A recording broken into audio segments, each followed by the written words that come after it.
Vegetable oil, the invention that promised health and silently sickened the world. What if I told you that the most trusted ingredient in your kitchen was never food at all? For a century, we've been told it's heart-healthy, clean, pure, better than butter. But vegetable oil didn't come from vegetables. It came from machines, from waste, from an industry that needed to turn industrial byproduct into profit. This is the story of how liquid machinery became liquid gold, and how we all became test subjects in the largest uncontrolled nutritional experiment in human history. Welcome to the Hidden Plate channel. There was a time, not so long ago, when the fats we ate had a story. They came from the land, from animals we raised, from fruits and nuts we harvested by hand. Butter, churned patiently in wooden barrels, carried the taste of sunlit pastures. Lard, rendered in heavy cast-iron pots, filled kitchens with a smoky, savory warmth that meant family and sustenance. Olive oil, pressed from ripe fruits under ancient stone mills, was liquid gold, a gift of the Mediterranean sun.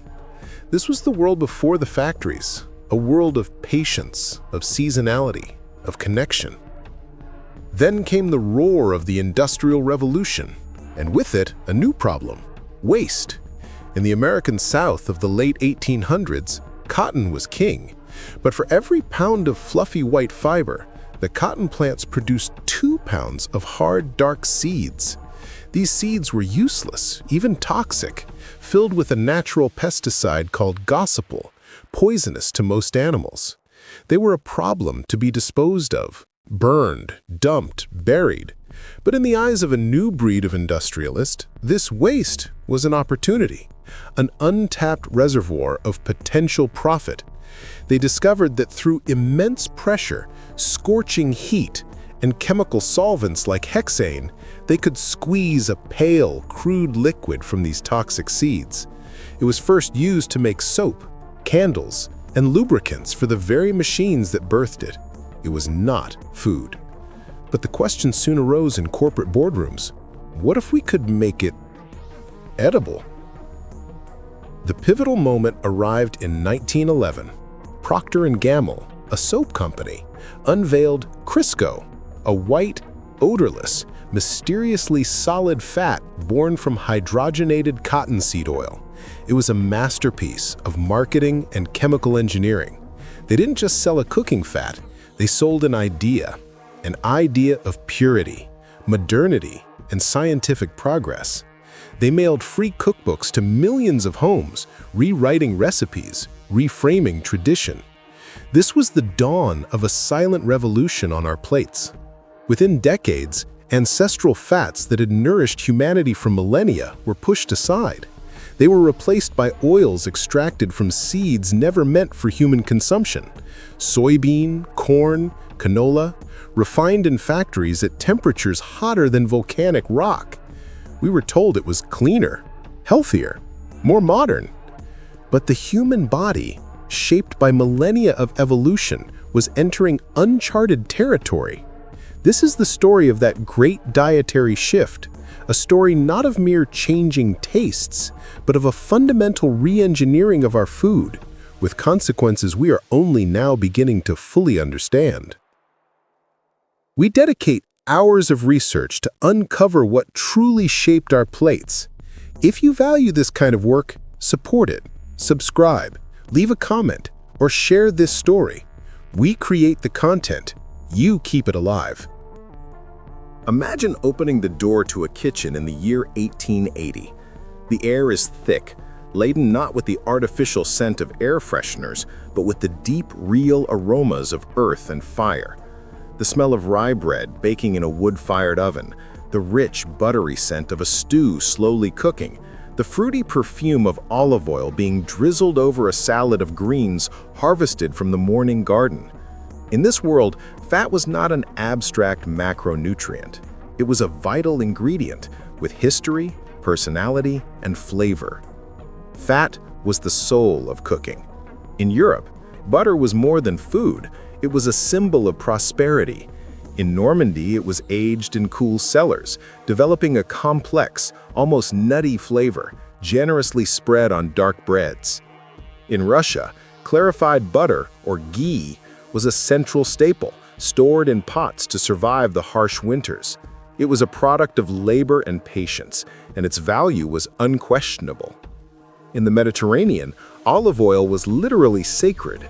The Romans called it liquid gold. It was used in religious rituals to anoint kings and athletes, and to light household lamps. Each region had its own olive oil, with a distinct flavor that spoke of the soil, the climate, and the ancient olive trees from which it came. It was a food that carried the identity of a people.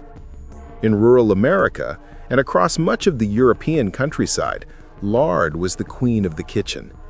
The process of rendering it was a family ritual, often performed in the autumn.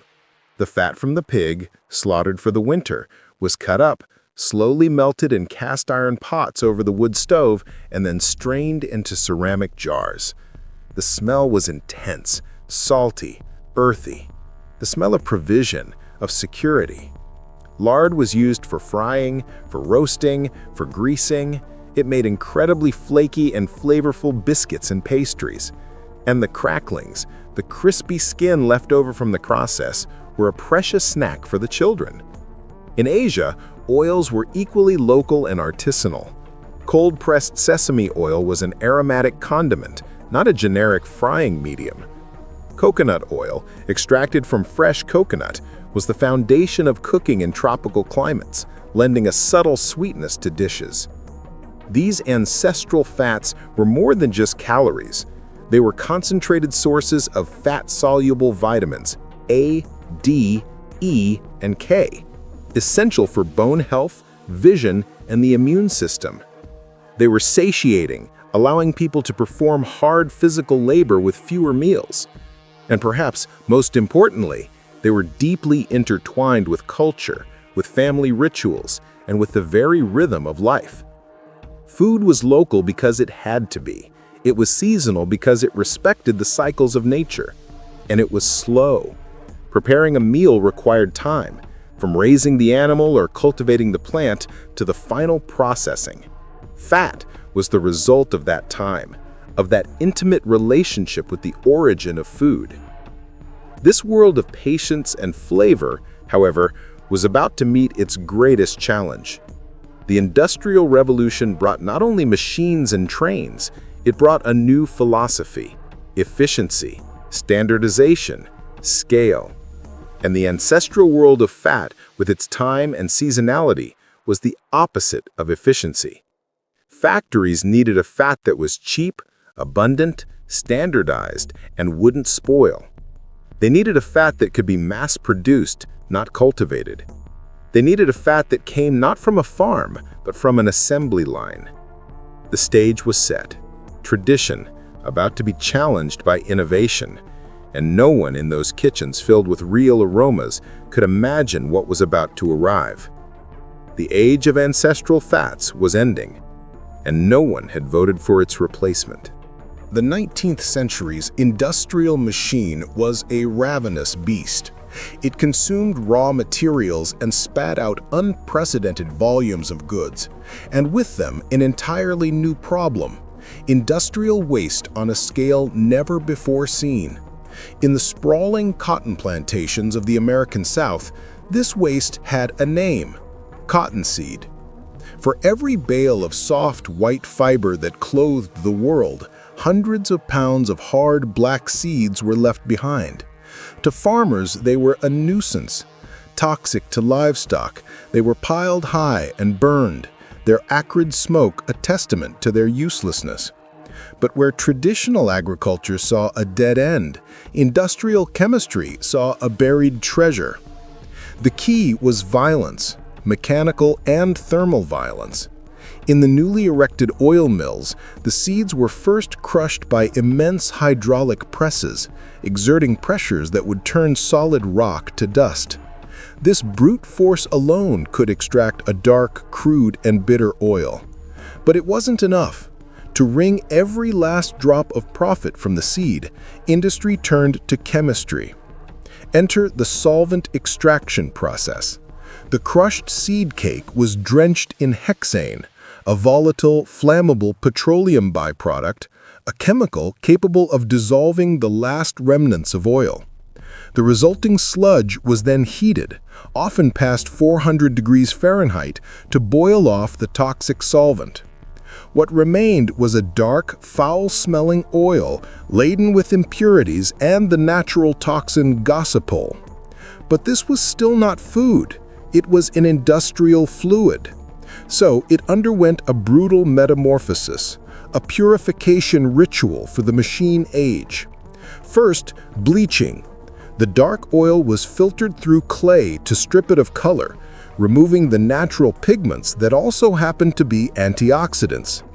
Then it was deodorized.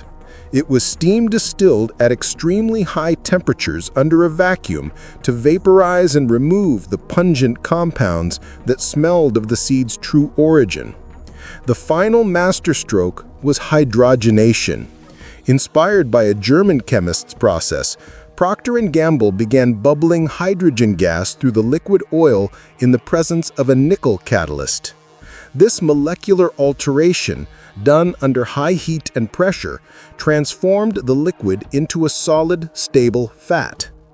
In 1911, this alchemical process was complete. The result was Crisco, crystallized cottonseed oil. It was a white, odorless, tasteless solid, a blank slate. It looked pure. It looked modern. It was everything that variable, yellow, fragrant butter was not. But creating the product was only half the battle. The other half was creating the demand. Procter & Gamble, masters of selling, executed one of the most brilliant marketing campaigns in history. They published and distributed free cookbooks, the story of Crisco, to millions of American homes. These books didn't just include recipes using Crisco, they were a manifesto. They framed this industrial novelty as a pinnacle of purity and domestic science, a hygienic triumph over the uncertainty and impurity of lard and butter from unknown sources. Advertisements showed elegant, modern women in spotless kitchens, the simple white can of Crisco a symbol of their sophistication and good sense. Crisco's success was the starting pistol. The model was proven. Take an industrial waste product, apply severe chemistry, and market it as a superior modern alternative. The oil mills grew hungrier. Soybeans, originally grown to fix nitrogen in soil, became the next frontier. Their oil was even more unstable and bean-like, requiring even more aggressive refining. Then came corn oil, a byproduct of the cornstarch and syrup industry. Canola oil, a Canadian innovation from the rapeseed plant, genetically modified to reduce its toxic uric acid, followed. This was no longer about a single product. It was the birth of a system that could take virtually any seed, any bean, any waste product from another industry and transform it into a cheap, neutral-tasting, shelf-stable cooking oil. The economic incentive was irresistible. It was not a question of nutrition, but of throughput, efficiency, and profit margins. By the 1950s, this system was a well-oiled machine, quite literally. The pipelines, refineries, and chemical plants dedicated to vegetable oil production became the unseen backbone of the modern food supply. The age of artisanally rendered fats was declared over. The age of oil from the factory had begun, and its victory seemed total, inevitable, and clean. The industrial machine had succeeded in creating the product. Now it faced its greatest challenge, creating the truth. Vegetable oils and their solid cousin margarine were struggling to find a place in the public's heart and kitchen. They were seen as cheap, artificial substitutes, poor man's butter. To win, they needed a new identity. They needed a villain. And they found one in a most unexpected place, the world of science. The year was 1953. A prominent American physiologist named Ancel Keys stepped onto the world stage at a World Health Organization meeting. He presented his diet-heart hypothesis. With a series of persuasive graphs, he argued a simple, terrifying idea. The consumption of saturated fat, the kind found in butter, lard, and meat, was the primary cause of the rising epidemic of heart disease. His evidence was compelling, but it was also deeply flawed. It was based on an analysis of data from only 6 countries, carefully chosen to support his theory, while ignoring data from 16 others that would have contradicted it.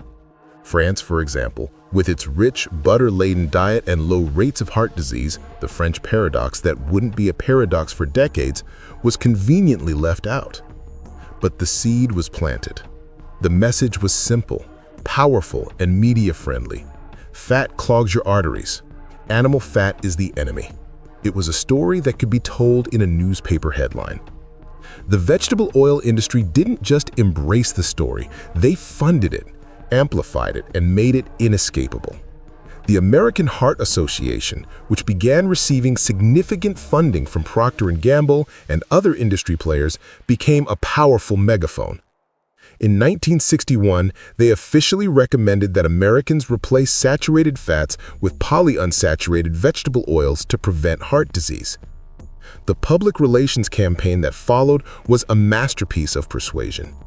Print advertisements and television commercials featured doctors in white coats, stethoscopes around their necks, holding a bottle of corn oil or a tub of margarine.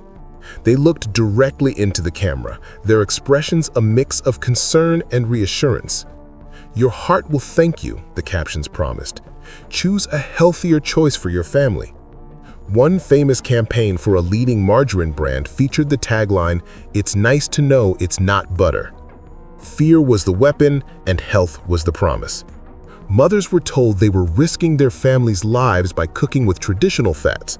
Butter, a sacred staple from millennia, was recast as a deadly poison.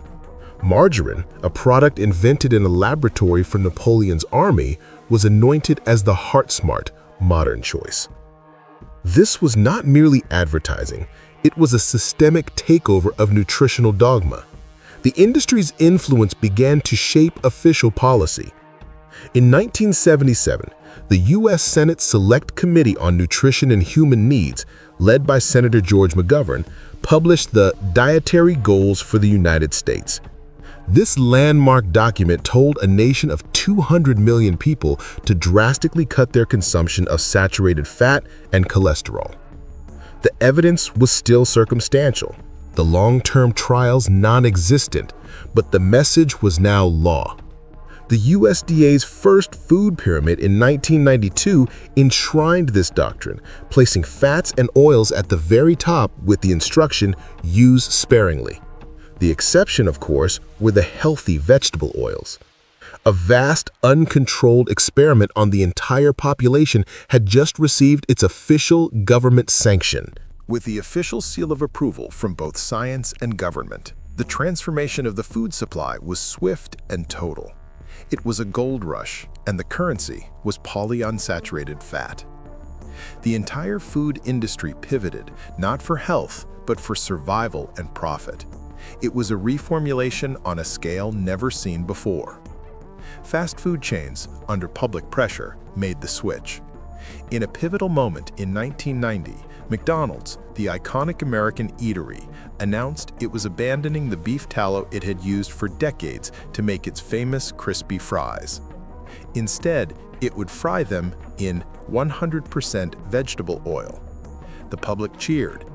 It was seen as a victory for public health, but the fries now tasted different.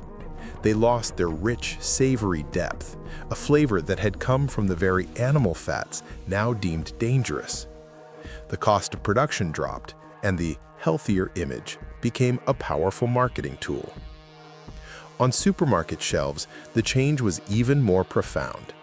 To create low-fat or cholesterol-free products, food manufacturers had to remove the saturated fats that provided flavor and texture. What did they replace them with? Sugar for palatability, and vast quantities of vegetable oils, especially partially hydrogenated oils, for structure and mouthfeel. Cookies, crackers, pastries, and breads were now loaded with soybean, corn, and canola oil. Crackers that once might have contained lard for flakiness were now made with hydrogenated soybean oil. Peanut butter, which used to separate natural oil, was stabilized with hydrogenated oils to create a uniform, spreadable paste that never spoiled. Even foods that had never traditionally contained fat were now carriers of vegetable oils. Low-fat yogurts, salad dressings, and even some processed meats became vehicles for these industrial fats.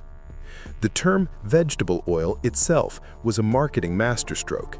It sounded natural, wholesome, conjuring images of sun-kissed gardens, not chemical refineries. The public, diligently following the advice of experts, unknowingly increased their consumption of these oils exponentially. They were not just cooking with them, they were eating them in nearly every processed food item, at every meal. But throughout this fervor, dissenting voices were silenced or ignored. A handful of courageous scientists and researchers questioned the data. They pointed to studies like the Rose corn oil trial, which failed to show a benefit from replacing animal fats with corn oil. They highlighted the Framingham Heart Study, which found no overall link between dietary fat and heart disease. They questioned the wisdom of radically altering the human diet based on a hypothesis. Yet, these voices were drowned out. They were labeled as contrarians, heretics against the new nutritional religion. The machine of industry funding, institutional consensus, and media repetition was too powerful. The lie was not just in the advertisements, it was in the very foundation of public health policy.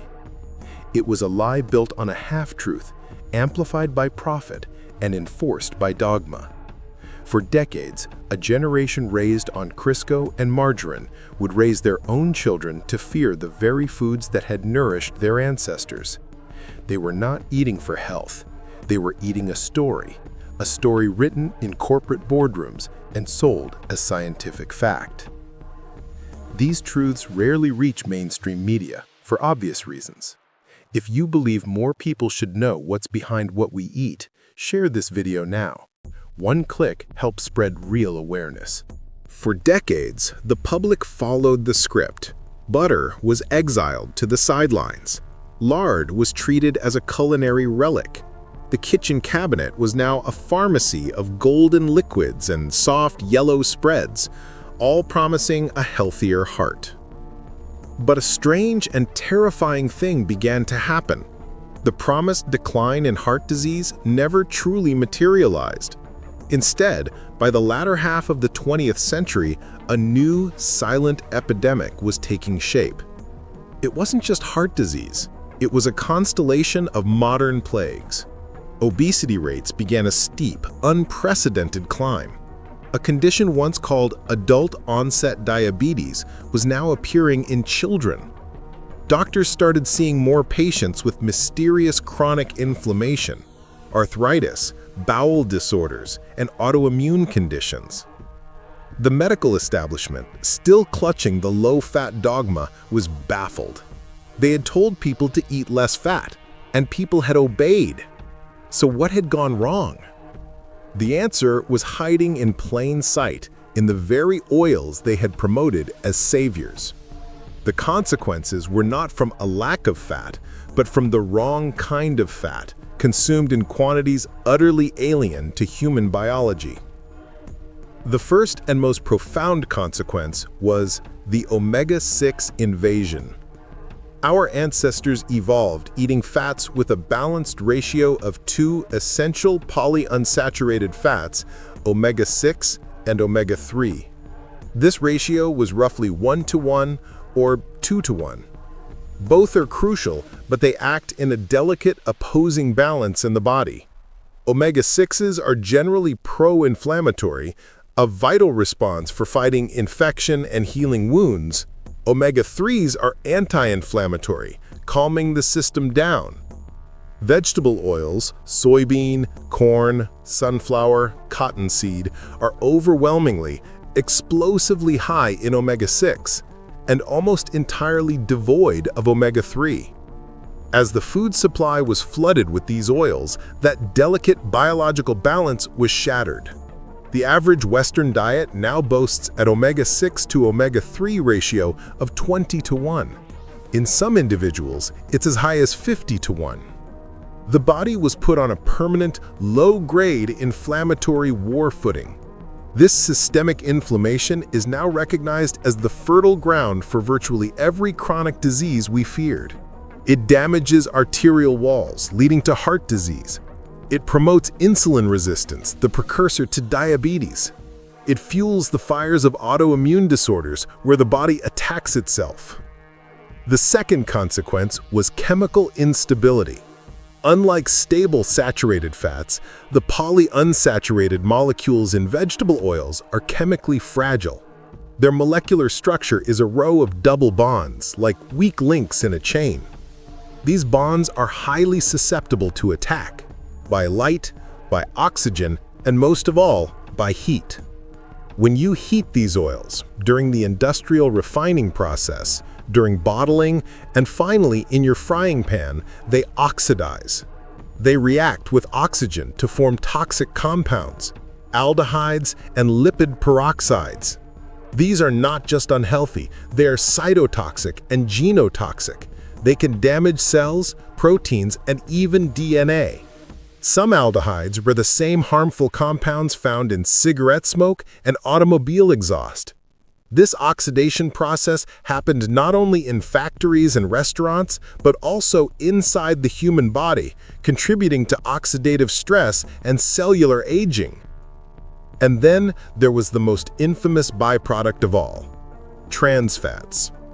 The process of partial hydrogenation, designed to make liquid oils solid and shelf-stable, didn't just rearrange fats, it created monstrous, unnatural shapes. It twisted some of the unsaturated fatty acids into trans configurations. These trans fats were foreign to the human body, and the body, not knowing what to do with them, incorporated them into our cell membranes. The result was cellular chaos. Cell membranes became stiff and dysfunctional.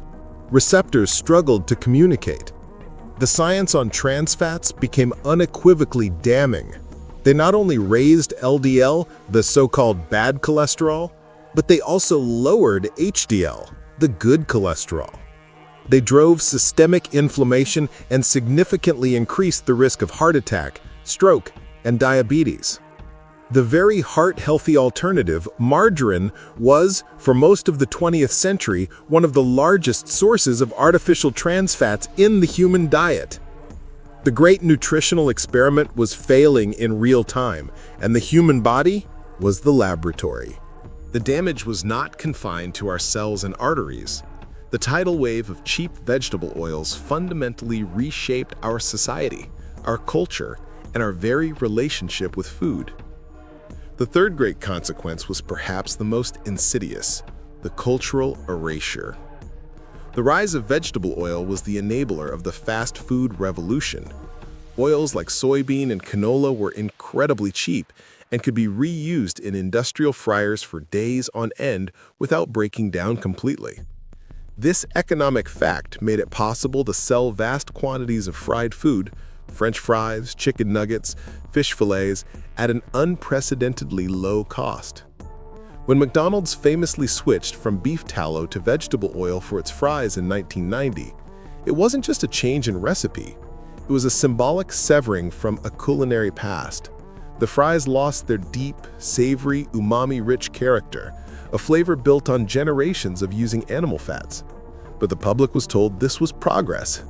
The taste of tradition was replaced by the bland, greasy neutrality of industrial oil.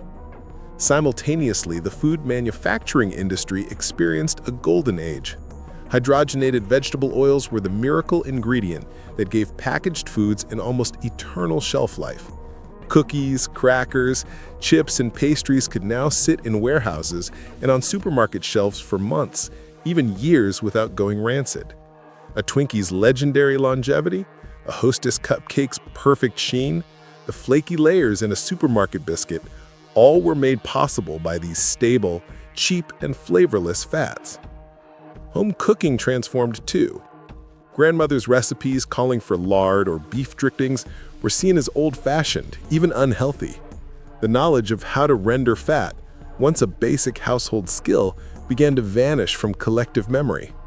A generation grew up never knowing the rich, savory taste of potatoes roasted in duck fat, or the sublime flakiness of a lard pie crust.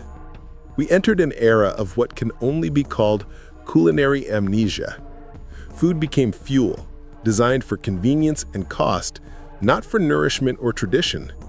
The kitchen, once the heart of the home filled with distinctive, real aromas, now often smelled of nothing at all, or worse, of the acrid smoke of polyunsaturated oils.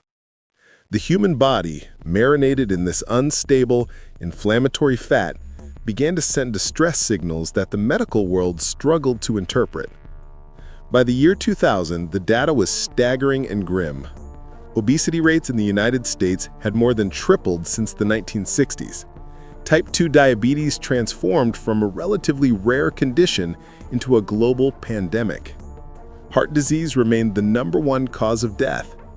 Diagnoses of autoimmune diseases like Crohn's, lupus, and multiple sclerosis skyrocketed. Alzheimer's disease, increasingly linked to metabolic dysfunction and insulin resistance in the brain, was being termed type 3 diabetes by some researchers. For decades, we had been looking for a single villain: saturated fat, cholesterol, salt. We waged war on eggs, on red meat, on butter. But the true culprit was hiding in the unassuming clear bottle of heart-healthy cooking oil, in the tub of cholesterol-free margarine, and nearly every wrapped and packaged item in the supermarket aisle. The great promise of vegetable oil, longer life, healthier hearts, had proven to be a catastrophic lie. The experiment had failed. The consequences were in our bodies, in our hospitals, and in the void left by the flavors and food traditions we had abandoned. The evidence was no longer just statistical, it was physical, personal, and pervasive. The age of consequence had arrived. For decades, the official narrative held firm, a fortress of dietary dogma built on industry-funded science and institutional inertia. But by the early 2000s, cracks began to appear. Not in the hallowed halls of academia, but in the humblest of places, the home kitchen. The awakening did not start with a thunderclap, but with a whisper of doubt. It was a home cook wondering why her grandmother's pie crust, made with lard, was so much flakier and more flavorful than the one she made with Crisco. It was a father reading the ingredients on a tub of margarine and seeing a list of chemicals he couldn't pronounce. It was a wave of people suffering from chronic inflammation, brain fog, and stubborn weight, who, in desperation, began to question everything they had been told about healthy eating. They started asking a radical question: what did people eat before all of this? And for the first time in history, they had a tool to find out: the internet. Online, the whispers became a chorus. Food bloggers, independent researchers, and a new wave of skeptical scientists found a platform. Communities formed on forums and social media, sharing stories and data that the mainstream media ignored. People discovered the work of researchers like Dr. Mary Ainick, who had been warning about the dangers of trans fats since the 1970s, only to be marginalized by the scientific establishment. They read books like Good Calories, Bad Calories by Gary Taubes and The Big Fat Surprise by Nina Teitholz, which meticulously deconstructed the flawed science behind the diet heart hypothesis. Then the dam of official science began to break. In 2010, a massive meta-analysis was published in the American Journal of Clinical Nutrition. It reviewed 21 studies involving over 347,000 people and found no significant evidence that dietary saturated fat was associated with an increased risk of heart disease. The foundational pillar of the anti-fat crusade crumbled overnight for anyone paying attention. Another landmark moment came in 2015. After decades of evidence mounting against them, the U.S. Food and Drug Administration, FDA, finally declared partially hydrogenated oils, the primary source of artificial trans fats, not generally recognized as safe. They were officially deemed a menace to public health and were phased out of the food supply. The very substance that had been the cornerstone of heart-healthy margarine was now banned. The villain had been exposed. This wasn't just a victory for science.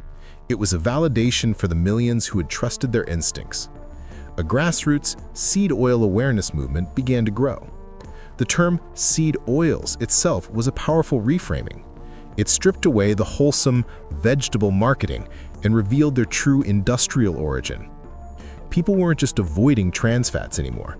They were seeking out the old fats, the real fats. Small farms and artisan producers saw a resurgence. They began selling tallow, lard, and duck fat at farmers markets to a new generation of customers eager to rediscover these lost ingredients.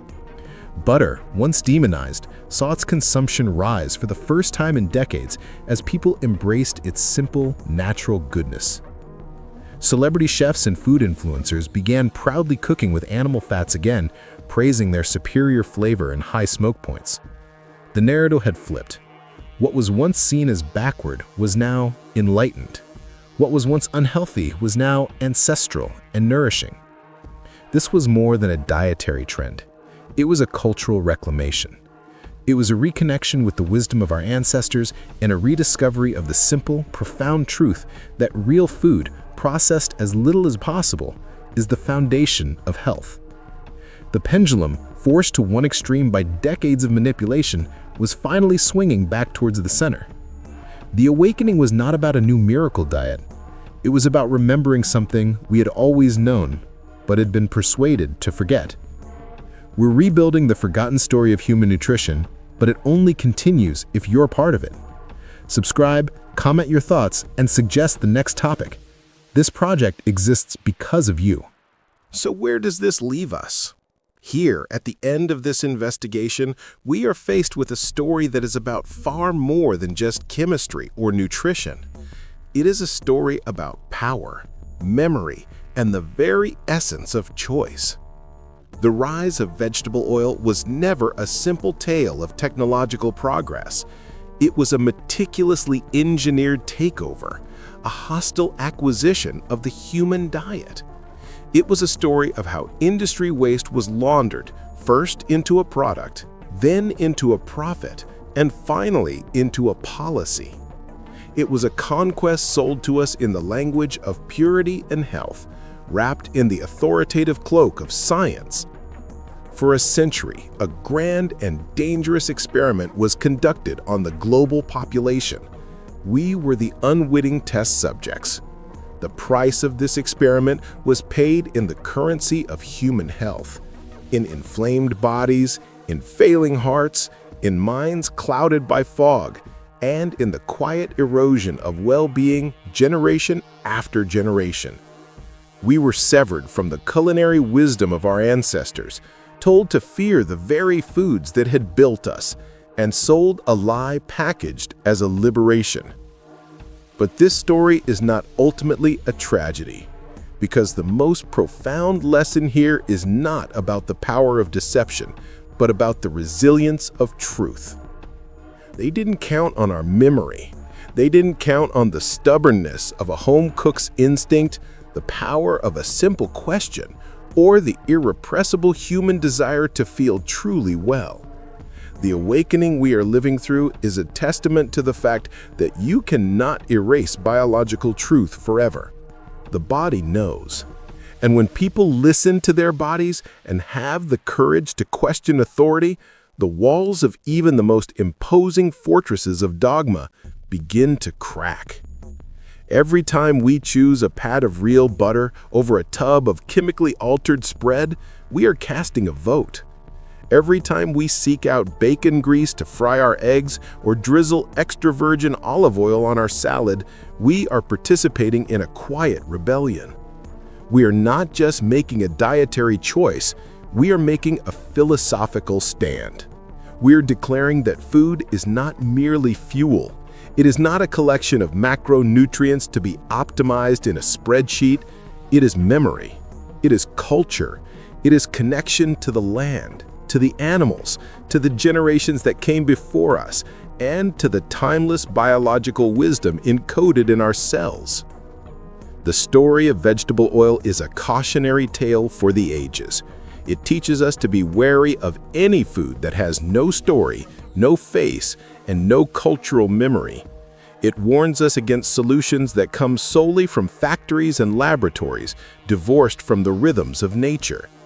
It reminds us that when a product is backed by billions in marketing and institutional power, it is not just being sold to us, it is being imposed upon us.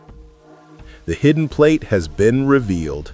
You now know the story behind the clear, neutral oil and the soft yellow spread. With this knowledge comes a new kind of power. The power of informed choice.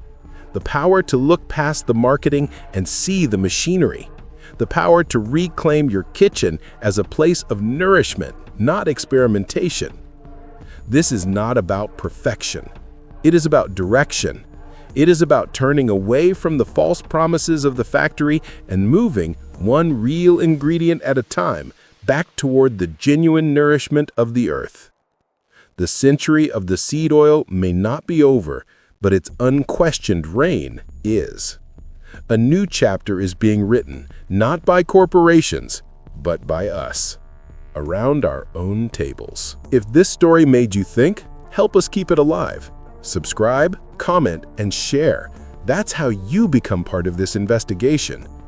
Tomorrow we'll reveal another hidden truth behind what ended up on our plates.